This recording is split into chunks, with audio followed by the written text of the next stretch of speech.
City in northern Maryland, Anne Arundel County in central Maryland, East Central Howard County in central Maryland, southern Baltimore County in northern Maryland, northeastern Prince George's County in central Maryland, until 7 p.m. At 6:10 p.m., a severe thunderstorm was located over Kettering, or near Bowie, moving northeast at 25 miles per hour. Hazard, 60 miles per hour wind gusts and quarter-size hail.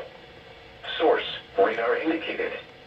Impact, damaging winds will cause some trees and large branches to fall. This could injure those outdoors, as well as damage homes and vehicles. Roadways may become blocked by downed trees. Localized power outages are possible. Unsecured light objects may become projectiles.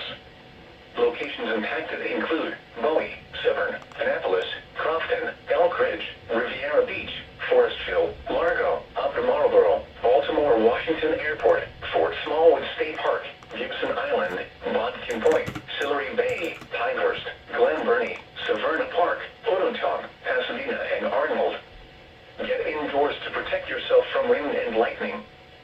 Trees around you may be down from damaging winds, so if you are near large trees, move to an interior room on the lowest floor. Don't drive underneath trees or in wooded areas until the threat has passed.